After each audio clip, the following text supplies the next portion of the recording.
yambu cane imari zacu murakomeye nibaze yuko bigenda neza de votre côté karibu cane on Sexy Love TvShow uno musi twagarutse muri the Brunch Time na madame. Hello, Jenny Nadine. Nadine. Just in the citadine. Okay. Nadine. Turabaha ikaze kandi muri episode igira kabiri ya waiting in your 30's. Nkuko mubibona uno musi turafise sponsor kubera ko turabizi neza muri brunch hari akantu kaga cocktail turanwa quand. And then our sponsor today is Spirit akabari aga cocktail kari à base d'alcool et différents fruits nkuko mubibona ngaha turase watermelon, passion, orange, blueberries na mojito ariyo citron. Donc on va goûter, on va discuter autour ya Spirit, bien sûr toujours avec de quoi manger. Mugumane natwe hama tuze tubabwire sujet y'uno munsi.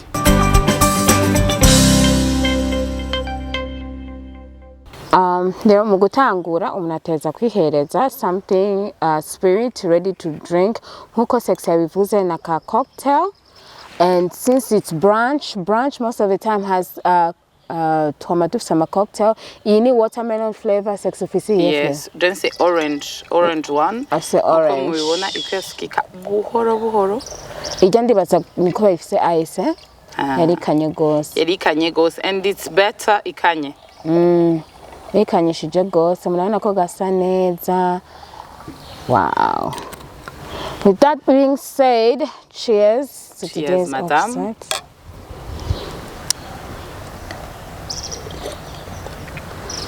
Muri the Brunch Time y'uno munsi waiting in your 30's tugire tuvuge kuri business. Yes. Ego nkuko tubizi umuntu wese peut-être ntagenewe gukora business ariko nk'umwigeme yifuza kwiteza imbere il faut quand même que arindira uwo Imana yamuteguriye canka arindira gushika ku kintu ariko ariteza imbere. Muri situation turimwo dans le monde entier ubu kugira uronka akazi uhejeje amashuri biragoye cyane. Biragoye gose uraja mu interview urandika makete urandika uraja hano hose mugabo ntibikunde. Bamwe rero muri twebwe on a choisi gukora ama business atandukanye kugira ngo dushobore kwiteza imbere. Nibaza ko Nadine araza kutubwira business yakoze ariko jewe narakoze nyinshi gose vraiment kugira nshike aho ngeze ubu vraiment jewe narakoze nyinshi gose. Warubizga Nadine ko nashoboye nabaye mu makeup artist. Okay. Nagize service traiteur. Narabaye mu mode, plus size mode. J'ai créé une ligne de vêtements plus size. Nagize organisation d'événements.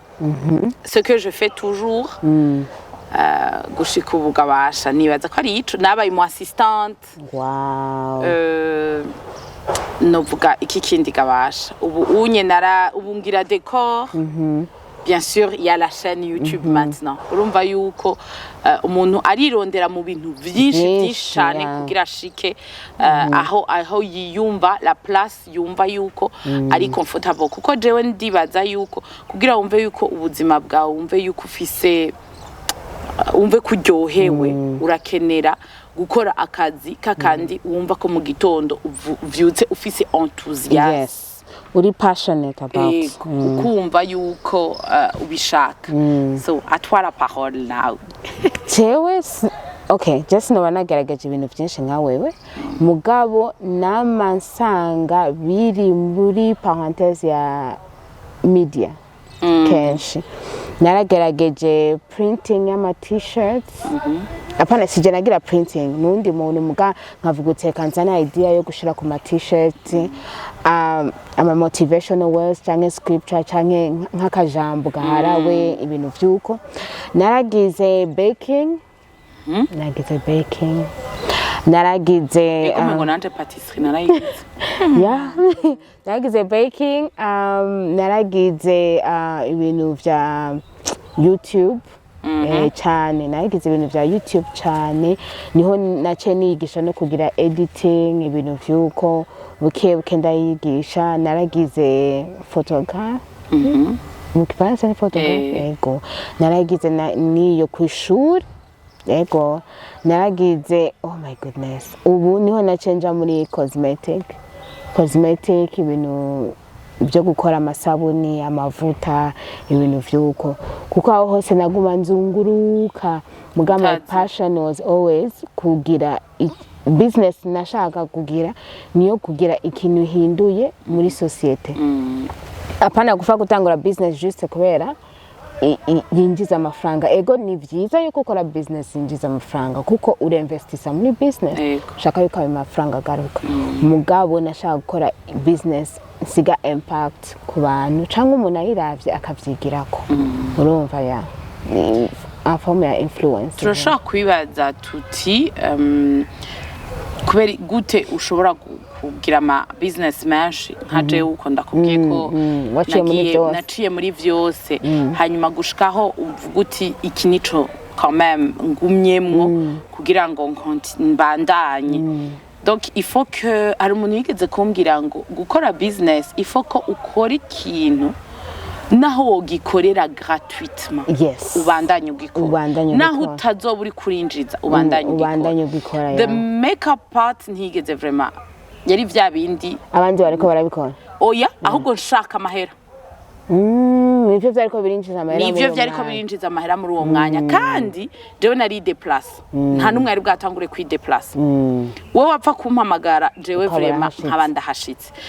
hama ndabona yuko nukuri nta na effort ndabigizemo mu nyuma ndabiheba kubera ko ntivyari Rwanda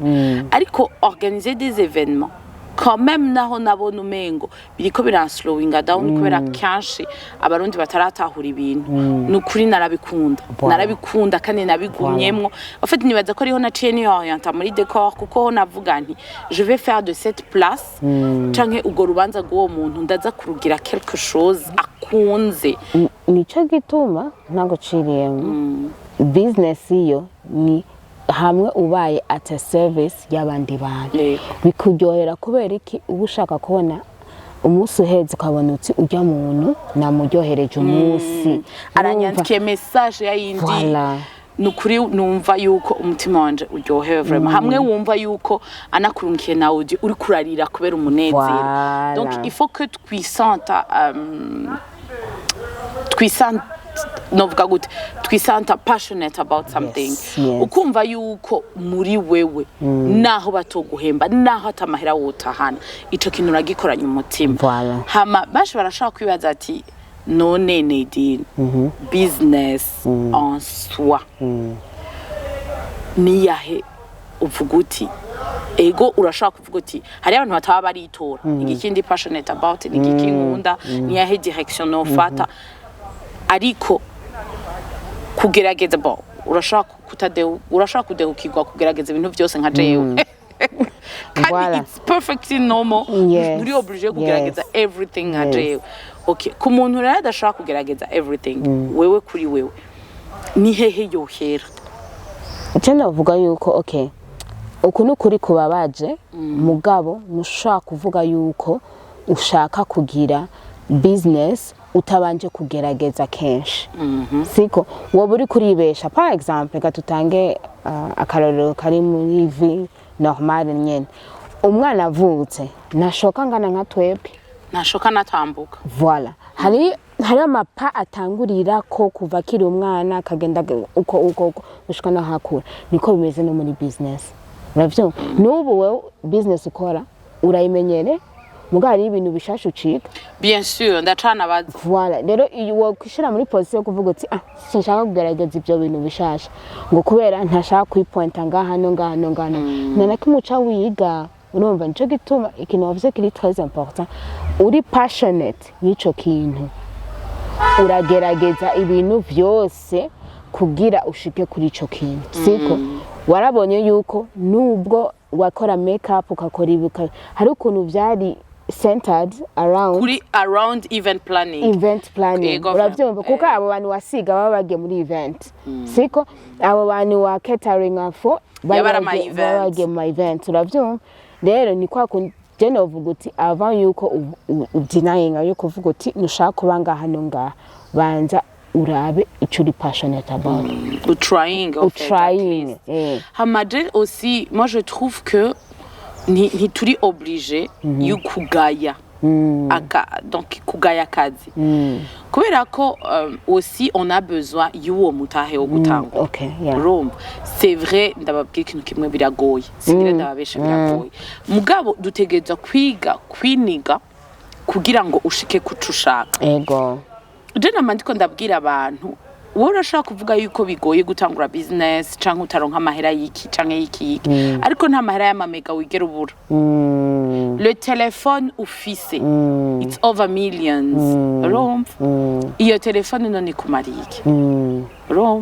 hama ikindi kintu naco moi je me souviens yuko nigeze kugurisha impuzu par exemple izo mpuzu ntizankwira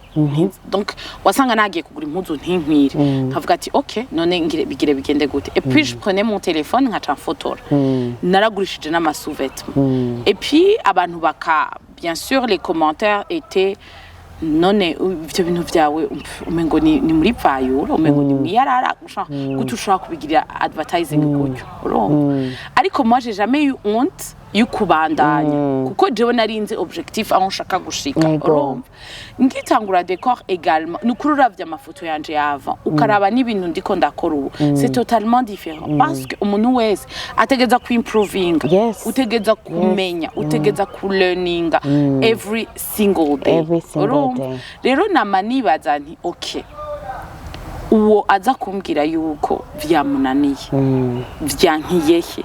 ni wipoze cette question vyankiyehe urumva urashobora kuba wicaye muhira nakubwiye ntubura amahera y'amayunite ntubura amahera ya bus yo kuja muri ville ntubura amahera ya taxi ntubura amahera customers ni before around you aho nyene wicaye ego il y a une dame yigeze kumpa testimony ndibuka kwintwenza la dame yavuze ati jewe kugira ndonke umutahe wo gukora ivyo nshaka nahereye mu rugo kwiwanje nukuvugana umugabo wiwe amuhaye amahera yo kuja ya stock oliyo yukuvuga oliyo yuku kugura par détail yagenda ahantu barangurira akagura mu bwinshi et puis elle revenait à la maison murumva yuko d'abord yasigaranya amahera ku ruhande urumva akagura mu bwinshi mu rupangu yabamwo akaca zaragurisha kuri ya prix ya détail donc agakuramo ivyo bakeneye muhira ivyo vyarenze ko kuko urumva aguze mu bwinshi urumva ko yagura vyinshi par rapport y'ivyari bitegerezwa kugurishwa muhira ivyo vyarenze ko akabigurisha mu rupangu uravyumva muramaze kubona yuko kanshi dans les quartiers périphériques wanashaka no mu quartier manini nuko abantu bigirisha ngo ntibabivuge baragura ikiro c'umuceri par jour baragura itomati baragura n'amavuta y'igihumbi pardon baragura amavuta y'igihumbi baragura utuntu duto et la dame elle a fait ça akazara kura ko 200 akazara kura ko jana akura ko 500 abika et ça lui a permis d'ouvrir un magasin. Kuko elle a fait ça des années et des années. Kuberik yarazi objectif ashaka gushika. Ariko twebwe tuba twakuze nkumengo turafise everything. Turagerageza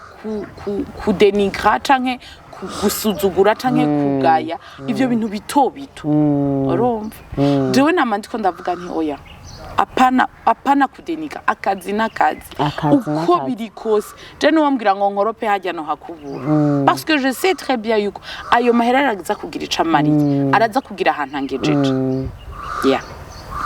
icyo kintu uvutse nice mico kandi biva kujya kuntu novuga yuko harajamo n'ubunebwe kujya kuntu ko kuvuga uti sinshaka kugerageza ibi ngerageze biriya reka tuvuge par exemple ukunda ibintu bya evenement siko umuntu akaca akubwira uti est-ce que urashaka kuza kwa sister gusasa ibitambara ku meza wakaca uvuga uti no je ndazidekora y'amashugwe sinshaka gusasa ibitambara ku meza numenye yuko aho nyene ariho hari umugisha wiwawe siko aho wahereye kandi n'ikindi tutamenya muri business ni jambo ry'Imana bivuga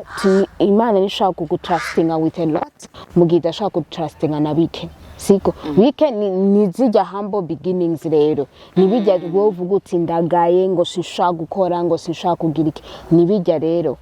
ugatsanga rero umuntu ni kwa kundi ufata ukavuga uti no je ivyo bintu sinshaka kubikora ivyo bintu nshaka kubikora ibintu nshaka kubigerageza mugato tuvuga from experience hari ahantu twatanguriye je ndibuka neza isabuni ya mbere nayikoreye muhira kumbabura muhira ndavye nkuko bavutse tuba dufise amamega naravye YouTube channel y'umukobwa araho yitwa Aroma channel yiwe yitwa Aroma on YouTube niwe nama ndaba misi yose nkavuga uti none aya ma ingredients kweli sino yatumako uravyumva ni kwa kundi rero candafata ndamenyana n'umuntu quelque part turakora niho nacenshe ka onshitse kushikana ubu ndashagira production y'amasabuni nka 200 siko ari jeje nyene ndavyikore apana yuko ngiye muri industry bakabiko ari jeje nyene ndavyikore kandi umunsi umwe bambwiye uti nsubire hasi kugira ndavyige bushasha na problem reka tuvuga yuko haje institution ngaha itwigisha ibintu by'amasabuni cumva canabiko direct en fait urumva kubera uba wahereye hasi kandi ikindi kintu naco guhera hasi uvyikorera avantage yindi niki nuko ejo si company yawe ibaye nini ukaba obligé guhiring everyone on everything wewe uzobuze réellement iyi sabuni itwara quantity ngana gutya ntazorenza ko kubera neza urazi neza quantity iyo sabuni itwara pourcentage production nimba yantwaye amaheranga na gutya benefits eza kuba amaheranga na gutya kubera iki waravyikoreye kandi urumva chance ubu la nouvelle génération nuko on a turese ma réseaux sociaux kubintu vyose réseaux sociaux ihari ku kintu cose si utafye ngo iki ico cose ushaka kwiga urashobora kuciga ariko kandi ikindi kintu naco on est encore un pays vierge qui a besoin de beaucoup de choses ikintu business nshasha yose irakenewe gusa emera gutera hasi none nk'umuntu avuze uti okay economically urabizi ko utanga business muri Etazini no mu Burundi reka tuvuge yuko hari uyo muntu ahuye niyo twavuga ari barriere bivanye na economically ukuntu igihugu kimeze siko uyo woca umuhanura gute kuko tubivuga uko because maybe twatanga ama business yacu ibintu bikimeze neza siko the market was good kuko business yose iraba affected na economy y'igihugu siko nkuyo ushaka kumuhanura gute gutangura business muri ibi bihe turi urumva Nadine je namandiko ndavuga économie si économie y'igihugu gusa c'est économie ni problème du monde entier voilà ariko we don't have to blame anytime gutuko tra blaming igihugu twebwe n'uruhe ruhara tuko turabigiramo uravyumva nushaka kugurisha umuceri genda ruguri wanyu uzana ibiro 10 vy'umuceri ubimanuka ni Bujumbura ongera ko 200 canke 300 suivant les dépenses wagize and then ugurisha urumva petit à petit isorosoro rigwira iyo rigiye donc tureke kwa matiko kuko en fait twamatuko turidoga ntaco bizozana ukwidoga ego c'est vrai les soucis zirahari ariko ntituzokamatukko turidoga à chaque fois okay turiko duhindura iki but at least we have something to eat rero koreraho nyene hama bibe bike mugabi habe urumva urike kwa muri kura complaining ndabizi benshi bazovuga ati wori kurivugisha kubera nyene umaze gutera imbere sindiko ndivugisha kuko twese turahura n'ibibazo twese turafise ibibazo ariko narize yuko ashaka kufa ko nidoze ntivyigeze bigenda nkuko ndabishaka ashaka kufa ko naretse kwidoga ntivyigeze bigenda nkuko ndabishaka ariko le simple fait yuko vyuka nkavuga ati reka nkore ejo hirya yejo il y aura quelque chose kuri vraiment ntitureke ariko uronse opportunité vas-y vas-y ni nka kujya urashaka kuba economy irashaka kubikira genda neza ugatangura business igahomba kubera abo mukorana nabo canke abo washize kwizera muri bo ukavuga uti okay tugira dukorane neza bigapa nayo muri ujya mwanya business ucureka kuyikora ucihagare kukivuga kandi aussi je précise aho kenshi tuvuga ngo aba partenaire canke abaki ni bimwe nakubwiye wewe ejo isare niyagera hishitse nukuzoba uzi detail yose how the company started how you started ikintu cyose point par point ejo Sexy Love Touch ni atera imbere nuko nzoba nzi neza yuko naho nzoba nsuma assistance cyangwa nzoba nse umundi muntu abikora nzoba nzi neza ama directive namuhaye nzoba nzi neza the prices nzoba nzi neza intérêt ihagaze kubera iki naravyikoreye dès le début naravyikoreye bajye bose batera imbere nuko they started from somewhere turabona bajya ama big companies bahereye mu magarage bahereye mu majardin iwabo bahereye ahantu donc ugire effort yo gutangura ntimutwumve nabi ntituko turavuga yuko mudategerezwa donc ari ubunebwe canke no umuntu wese urashaka kubutazi réellement utari kwitahura kandi ibyo biri parfaitement normal uri kuritahura ariko ejo ni wicara ukavuga ati what do I want in my life nshaka kujahe nshaka gushikahe niyahe direction nshaka gufata nukuri vraiment moi je t'assure biragenda neza hama in the point starting a business in your 30s nubone ngo Sexy Love Touch ngateye imbere ngo neza ngo Sexy Love ngama amafaranga menshi ngo reka nkore nk'ivyo Sexy akora numenye yuko Sexy ni passion yibiwe gukora bijya akora bisigura hari ukuntu anabikamofra bigasa nkaho bitariko birahomba mugo gasanga ari abakiriya batanakuriha mugo ko ari passionate avuga uti ibi ni ibintu nkunda uravuga uti okay naco niyandishe reka mfata ka video ndaga posting sinza kubura umu clients anerefone abonye decor siko kwera ubikunda ukacusanga hariho benshi ubu batangura ama business kwera babona uti ni amafaranga ari canke nivyo biharawe reka ngendere ndabikore ukacusanga ama challenges azanana niyo business nayo ushaka guhandalinga kubera iki na information nimwe ufise kuvyerekeye iyo business niyo nindi point inavuze uti guhaha hababukira ibintu bije akaba ari byo ukora ngo ko ndabikora hama nikindi ushaka gutangura business in your 30s ube ready kurondera information.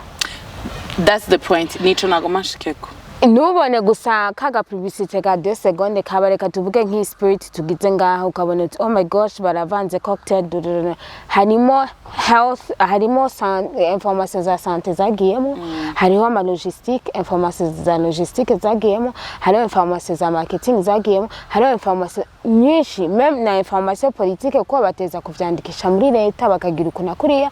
ibintu vyuko ni byinshi rero hariho babandi baba lazy to find out information kandi domaine ugiyemo nuko hariho umuntu agukurira yayigiyemo. Thank you. Kubaza gutera kumenya genda umubazi byagenze gute ego uzohura n'abantu batakwishura ariko ujya natakwishura genda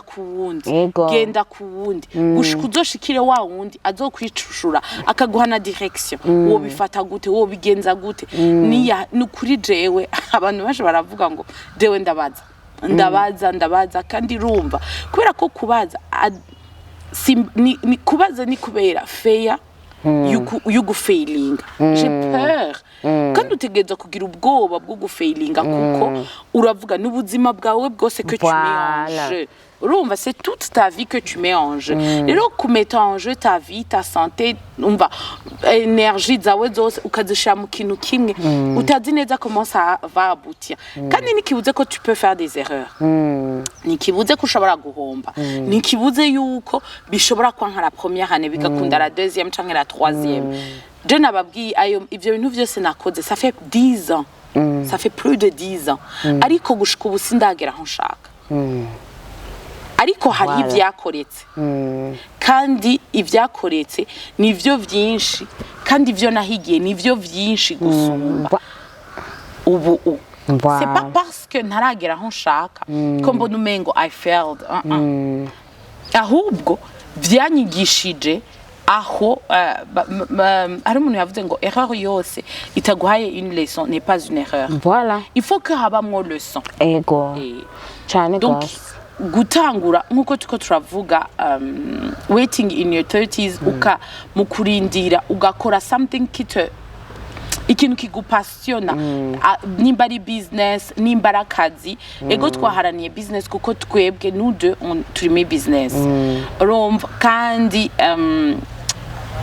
avec nkuko bivuze économie y'ubu tu peux pas vivre avec un seul salaire. Ico no cikure mu mutwe impossible, tu peux pas vivre avec le seul salaire officiel. Nimubona abantu baba ngaha mu Burundi n'abari hanze n'abari dans le monde entier umumwe wese arifuza gukora something. Rero quand on ne peut pas vivre avec notre salaire on doit trouver quelque chose à faire, a part-time business. Voilà. Or kuba n'abahinga n'abantuzeya come on kubatinyuka nka twebwe a full-time business. Kandi n'ikindi novuga in your 30s uteza kumenya ni wowe warakoze buri nyana yese ego bon byaranani haruko okay byarakunaniye muga it was part of waramenye uti harukuntu utegura ivu ugategura isi and everything just like 90 ko ushika uteranye mugango je me suis informé chanditse n'ahantu muri kahane no muntu twicaranye arambwira detail par detail numva n'amafaranga n'ibiki ukuntu utegura isi ndazi iyi point is very controversial muga kuri Sexy Love TV ndibaza muri transparent muri transparent hari ibintu bitwa sow a seed nicyo gituma navuze uburimi hari ikintu bitwa sow a seed ni hamwe ufashe meme nubwo ufata 500 kavuga uti mana ngira ntangura iyi business I'm sowing a seed nubwo yoba ari 500 n'ukuri ugafata uti ngira plante ngaha sow a seed ngo ugira utera imbuto quelque part spirituellement kugira covid iza idestabiliza ahantu uri kurako economy cyangwa ahantu uri kurakorera cyangwa hari n'igihe ushika n'ikibazo muri famille nk'ubu gategeza kugwaza nk'umuntu gasanga bwa ya profit yose muri business yawe nayiherera voilà cyangwa ugasanga haje nk'amategeko mashasha mu gihugu bakavuga uti ibi nivyo vyemerewe ibi nivyo I don't know hari ibintu byinshi satana dutera on our businesses kuko the more you prosper muri business the more ushaka taking care of yourself of your family you can be able kutanga offering muri church cyangwa ugafasha n'imfuvyi byandi urugira byo gufasha abadame ni bijya byose n'ubu bikora if utagira amafaranga wunjitse rero nige the devil might see that anayisagira imbere so planting gusowing ijya seed bifasha to protect your business uga proteja business iwawe hamwe igakingirwa ikiza cyose hariho abantu batanze ama testimonies y'ukuntu ama business yabo ahubwo yateye imbere muri covid kandi atani mwasohoka neza yego atani mwasohoka abantu bose bari oh my goodness nshaka no kukwicara impande kandi zari za business utegerezwa kuja outside kugira marketing n'ibiki mugabo bo bara thriving cyo ndaciga ko ndavuga uti in our 30s muko wavuze kuba informed uteza kuba informed muri byose bigenda gute uteza kuba informed spiritually ukaba informed financially bya bindi wari tuvuga ngo tugene mu classes ya finance ukaba informed muri wewe kwa kundi bavuze iyo identity kumenya ucuri ushaka kuba umumaze 30 uri ngakwisa udafise any information kuvyerekeye ibi bintu hari ibintu urashaka gukora mu buzima hari ibintu nubwo ugerageza ni handi ucu usanga umuntu ageza 60 yaragerageje ama business yose ntakunde hariho point ugera ko tuvuze yuko udazoca muri byose ama business menshi yagerageze mugara ahantu ufatisha hari ahantu ugera ugafatisha and sinibaze yuko bon urashaka gukunda ugafatisha 60 mugabo nujya afatisha 60 aratanga testimony akavuga uti je business yari gukunda mfise 30 mugabo iyo nari kubanzi za information wavuze iyo nzi iyi information ni uravyumva. So in our 30s tuwe informe y'ibintu vyose tureke kuba ignorant. Exact, tureke kuba ignorant kuvyerekeye ibintu nk'ibi buke kugenda uriga. Hariho ama class menshi anahisa uravuga ngo nidi uraza muri summit uraza muri class singende nkazambona wararonse certificate nkavuga nkakajya ka certificate nanje mba ndakaronse muga laziness ikangumiza muhira. Oya mugabo sinibaza ko ari laziness ikugumiza muhira usi nibaza yuko hari ibintu bigukubita hari ahantu ugera vraiment ukumva yuko kubiswe n'ikintu hewe kavuga ati uti bya bintu birakomeye kuko si je me souviens nanje il y a des années nukuri ntavyo nari kujamo nta numwanya nari kubitako ariko ubu ndavuga ati okay ni giki ntakoze muri zo diza ni giki ntashitse okay ni yahe erreur nagize byagenze gute kugira sindahashike urumva kora ko au fur et à mesure yuko ugenda uri poser ces questions kuri wewe arabo bishika nkuko tuko turayivuga ntimutwumve nabi twe tuko tuvuga à partir de 30 ans kuko ariho wake up call you wacu yaji yego wake up call you wacu niho yaji muga harabo bishikira bien avant kandi nukuri avant 2 ans ukasanga ukabona mva ara thriving business ziwe n'ibiki ameze neza mugabo suko atigeze yipoza ces questions nuko yazipojeje bien avant urumva vyamushikiye bien avant wari kuravuga ico kintu ca donc kubiba imbuto reka tukivuge mu kirundi kubiba imbuto yego nukuri nta kintu na kimwe kubera ko niyo 30 ans twayishikanye par la grâce de Dieu yego nta kintu na kimwe tuzoza gukora atari la grâce de Dieu imana ntishobora kureka umwana wayo ngo atembe yego kandi iraduproteja naho tutaba twayisavye rero twige kuyisaba kugira duprotege gusumba. We have to pray for our business. Urumva tutegeza kwanterceder for our business. Tutegeza kuhaba kuko ntituhaba gusa donc présence turahaba urumva kujya financièrement kuko dutegeza kuzituma zigwira kandi turahaba novuga gute turahaba spirituellement également ikintu cyose kuko urumva gitegerezwa kuba umuhamagaro w'Imana d'abord imbere yuko uja kugikora kuko urumva you have to find your purpose in life kugira ngo ukora ikintu to align even with your business. Exactly. Ibe business iba amashuri buri kuriga ibe akazi ugiye gukora utegerezwa gutora direction uri kurafata iyo nayo ntuyitorana wenyine nibikunda kuko hari hicatumye uza ngaha kuri iyi nico gituma nakubwiye nahise tugitangurutse ukoze business itari muri service y'abandi yego ni ibintu nyine gukora kubera vuga uti birinjiza amafaranga mugo iri kuri service y'abandi service ntwa tuvuze yuko uburi kurafukamira umuntu canke uburi kurasega umuntu mugabo uburi kurafasha umuntu reka ntange nk'akarora nkaje hari abakobwa benshi baza bafise ya acne yumva afise na low self esteem ku buryo adashaka kwaparesa ahantu ku buryo atashana kuja muri date uravyumva yumva yuko ari mubi urumva nkabanza nk'abaconvinka first of all yuko bari beautiful uko bari kose bakaca bayikoresha isabuni swati isabuni canke scrub canke amavuta ukajonaragaza avuze thank you narakeneye kuja muri interview ngaha gukora ibi byaranse ugasanga nk'ubasha gukora nk'ama photoshoot y'ibintu ariko arakora ateza gushira misura yiwe bikanka ukasanga ku kazi ari wa muntu yizola nicane n'abandi ko bose aguma mubaza ati ivyo bintu ufise maso urumva ajya kandi kutwega abakobwa face yacu skin yacu ni insecurity nini cyane gose rero ugasanga uri kurafasha abantu muri kujya kubafasha baca banaguhezage ni banga bameze kwandika uti Imana iguteza imbere muri business yawe Imana iguhezagire ibintu nk'ivyo bica bizana umugisha kuri business yawe ku buryo nubwo anahise wavyutse wakoranye dirini n'umuntu nk'ubu kabwira Eric yuko aza kugufatira video si akaca gutelefona ku munota hanyuma uti sinza uzibona umukameraman yaparesa uwo muri urwo rubanza ukaja wumva uti urashaka kumfatira akavideo akavuga no problem akaja gafata kubera iki iyo at service y'abandi ego kandi numva twige aussi je namandiko ndavuga business uri kurakora c'est pas business gusa nakazi ubufisi iga gutanga opportunité ku bandi yes yeah akazi uri kurakora utegere ntugire ntushake ko utera imbere wenyine kwekundi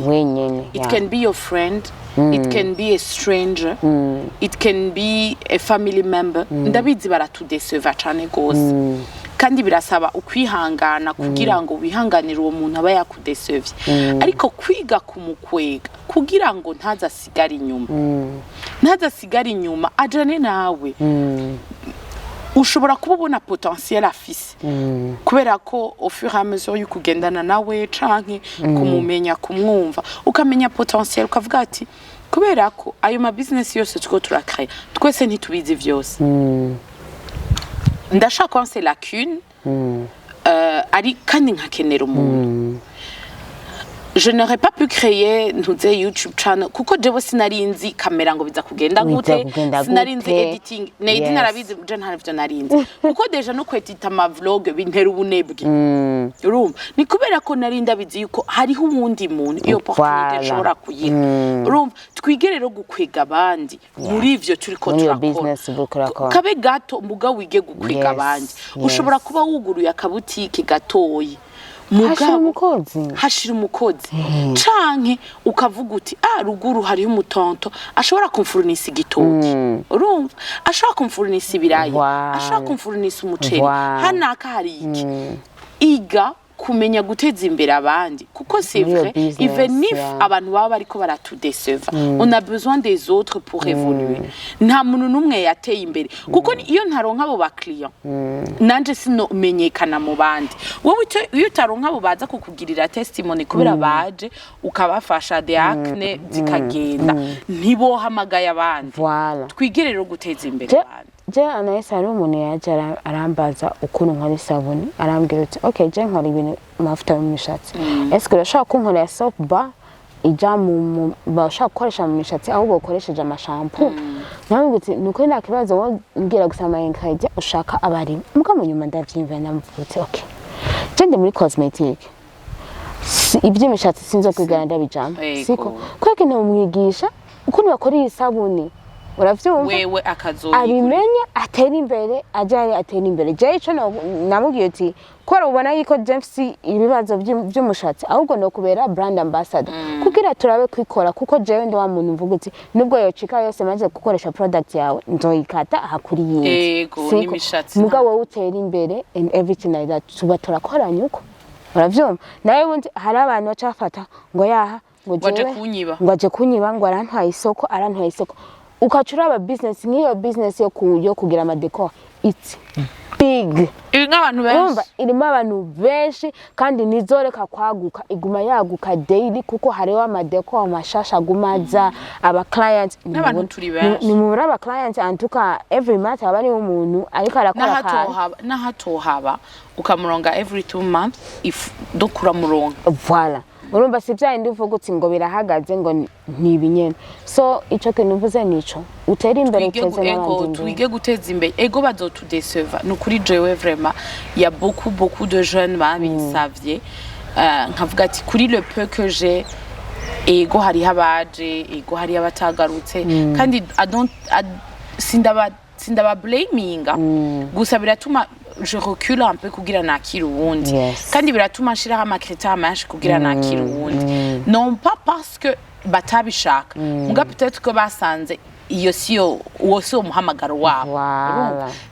siho bashaka gushika cyangwa ugasanga le courant de la vie yabatumye baja mu bindi kandi n'ibintu biri parfaitement normal ariko twige no kuri gutezanya imbere kuko amaze gushika muri iyo domaine agasanga ni yiwiwe muzogumana asanze atari yiwiwe naho niko twega abana b'abantu shushana kuvuga abarundi gusa kwa no turabana baba oya ni twese twamaze no kubona mu bindi bihugu turatinya yuko nk'ubu nkagira ubwoba nkavuga uti Anahise arate nkaje ndakora ibintu bya YouTube abe channel mbwa Anahise arampamagaye uti let's do it together sinari kuraba uti singende ngo mbanze nkore channel yiwanje hafu masokana video imwe no genda ufashe undi mwanya mufashanye hama we umwanya your time when it comes also channel yawe is thriving mbwa muri uwo mwanya teza imbere Anahise kuko nawe in return ayikara imbere ko turagira ibiganiro tukasangira information rero ukuntu abana b'abantu ntibabibona uko babona uti enge korera Anahise atera imbere hama jewe umukozi wiwe nikiba ukatisanga ntushaka kwiga nanaki mukaziguma handi nyene hamejo Anahise aguze private jet to tukitondera ibitoro ukacigira umuhari kandi mwari kugura private jet hamwe ono baka ikibazo ego ndibaza twahereza ngani ego okay comme conclusion nibaza ko twovuga kubagifatiye ku à la fin yes nkuko mubizi tukari muri the brunch time waiting in your 30's twariko tuvuga about business ni gute wo kwiteza imbere ni gute ni yahe business wokora ni gute wo bikora wofashanya nabandi gute twizere yuko ibintu byose twababwiye no kuri bizobafasha N'hésitez pas kuduha ama commentaires kuduterera ivyiyumviro par rapport y'ivyo mwifuza nukuri kuvyo tuvuze vyose kimwe cambere conseil ya mbere ni trouve ta passion et ta passion izokulidinga kuri ako kazi wifuza gukora iyo business wifuza gukora Ica kabiri ntubikore wenyene bikorane n'abandi canke gerageza guteza imbere abandi Ica gatatu find information baza autour de toi nimba ari ikintu jewe nkora ingumbaze nimba ari ikintu Nadina akora ingumbaze nimba ari ikintu around us umuntu akora tubaze tumukubarize nukuri twige kubaza kuko information yose irakenegwa dans la vie hama ikindi nibaza ko ubibe imbuto Biba imbuto, plant a seed of your business. Hama business, bien sûr, of course, in everything, yiturimana, kuko ni iguha direction, ni iguha purpose, y'ubuzima bwawe, ni iguha purpose, yico wifuza gukora. Turabashimiye cyane kubona mwadukurikiye. And then, mwibuke yuko hano on était avec Spirit Cocktails made in Barcelona. Yep. Donc had ma flavor atandukanye nkuko mwabonye. Yari watermelon. Jewe nanyoye passion, hariho mojito, hariho blueberries, hariho na passion. N'hésitez pas mushaka kuzisanga muri Kinanera 3 avenue Higiro numéro 13. Ego hariho kiosk ya noir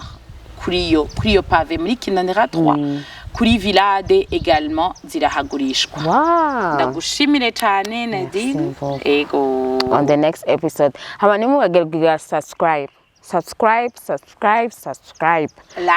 like and share nako ka notification button kari quelque part kugira misi ya Sexy Love TV ifise video ucukabona muri telefone kaza plup. We thank you so much. Kubona muri hano on Sexy Love TV show. We love you. Bye.